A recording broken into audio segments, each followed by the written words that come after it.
नमस्कार, मैं शिक्षा मिश्रा मध्य प्रदेश के सुप्रभात न्यूज में आपका स्वागत करती हूँ। दोस्तों, मध्य प्रदेश की तमाम फटाफट खबरों को जानने के लिए हमारे चैनल को सब्सक्राइब जरूर करें।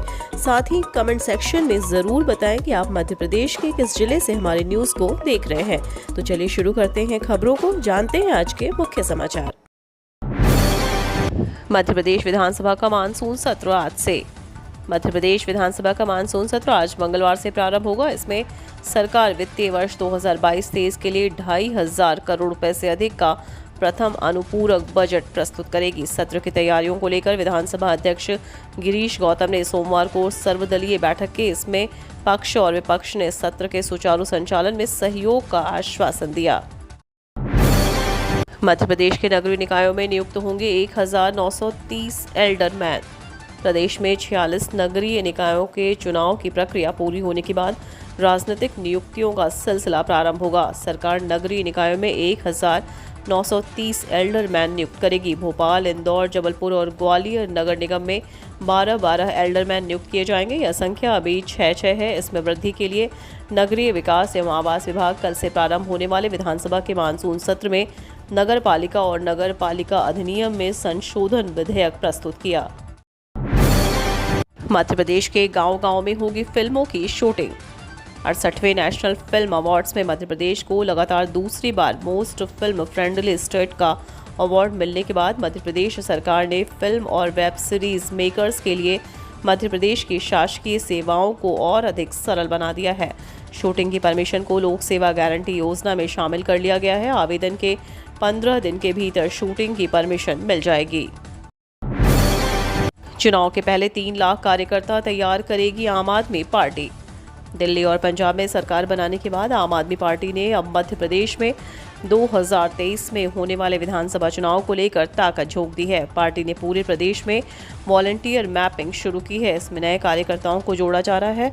अभी तक 60,000 कार्यकर्ता बनाए गए हैं। विधानसभा चुनाव के पहले तक 3 लाख कार्यकर्ता बनाने का लक्ष्य पार्टी ने तय किया है। पार्टी प्रदेश के सभी 230 विधानसभा सीटों पर चुनाव लड़ेगी। केंद्रीय मंत्री ज्योतिरादित्य सिंधिया से की इंदौर ग्वालियर के लिए एयर बस सेवा फिर शुरू करने की मांग। इंदौर और ग्वालियर के बीच एयर बस सेवा पुनः प्रारंभ हो सकती है। केंद्रीय नागरिक उड्डयन मंत्री ज्योतिरादित्य सिंधिया से मुलाकात कर प्रदेश के जल संसाधन मंत्री तुलसीराम सिलावट ने आग्रह किया है कि इंदौर और ग्वालियर इंदौर के मध्य एयर बस सेवा पुनः प्रारंभ की जाए। इस संबंध में उन्होंने सिंधिया को पत्र भी लिखकर मांग की है। शिवराज सिंह चौहान ने बताया, चंबल क्षेत्र में मिलेगा पर्यटन को बढ़ावा। मध्य प्रदेश के मुख्यमंत्री शिवराज सिंह चौहान का कहना है कि सूबे के कूनो राष्ट्रीय उद्यान में चीतों का स्थानांतरण के बाद चंबल क्षेत्र में पर्यटन को बढ़ावा मिलेगा। उन्होंने कहा कि चीतों के पुनः आगमन से राज्य के पर्यटन को लाभ होगा। हम स्थानीय निवासियों को प्रशिक्षित करने के लिए एक कौशल केंद्र भी चला रहे हैं ताकि वे गाइड के रूप में काम कर सकें और पर्यटन गतिविधियों में रोजगार प्राप्त कर सकें। उज्जैन के गरबा पंडालों में सिंह वाहिनी की बहनें देंगी पहरा। देवी आराधना का पर्व शारदीय नवरात्रि 26 सितंबर से शुरू होगा। नवरात्र के 9 दिन युवतियां गरबा नृत्य द्वारा माता की आराधना करेंगी। इसको लेकर गरबा पंडालों में तैयारियां शुरू हो गई हैं। इधर गरबा पंडालों में असामाजिक तत्वों को प्रवेश को रोकने के लिए सख्त योजना बनाई जा रही है। इस बार पंडालों में सिंह वाहिनी की बहनों का पहरा रहेगा। वे लड़कों को तिलक लगाकर पंडाल में प्रवेश कराएंगी। गरबा देखने आने वालों को आधार कार्ड भी दिखाना होगा। आवेदन की लास्ट डेट नजदीक, अक्टूबर में होंगी परीक्षाएं। Madhya Pradesh professional examination board के उम्मीदवारों के लिए जरूरी खबर है। MP professional examination board Bhopal द्वारा जारी प्री नर्सिंग सिलेक्शन टेस्ट 2021 के परीक्षा संचालन एवं प्रवेश नियम पुस्तिका के तहत शासकीय नर्सिंग कॉलेज में दाखिले के लिए आवेदन की प्रक्रिया जारी है और इनकी लास्ट डेट 20 सितंबर 2022 निर्धारित की गई है। वहीं 25 सितंबर तक आवेदन में संशोधन कर सकेंगे। इसके तहत शासकीय नर्सिंग कॉलेज में प्रवेश के लिए 17 और 18 अक्टूबर को परीक्षा का आयोजन किया जाएगा। प्रवेश प्रक्रिया के तहत इंदौर, भोपाल सहित प्रदेश के जबलपुर, ग्वालियर, रीवा और सागर के शासकीय नर्सिंग कॉलेज में महिला अभ्यर्थियों को प्रवेश दिया जाना है। इसके लिए कुल 810 सीटें निर्धारित की गई हैं। मध्य प्रदेश में वैज्ञानिक नवाचार में पिछड़े स्कूल, संभाग से आए महज 1,206 आईटीआई। प्रदेश शासन और स्कूल शिक्षा विभाग की ओर से प्रौद्योगिकी विभाग के माध्यम से वैज्ञानिक नवाचारों को बढ़ावा देने और छात्रों को राष्ट्रीय मंच पर लाने के लिए इंस्पायर अवार्ड योजना का संचालन किया जा रहा है, लेकिन इस ओर स्कूलों और शिक्षकों का रुझान बेहद कम है।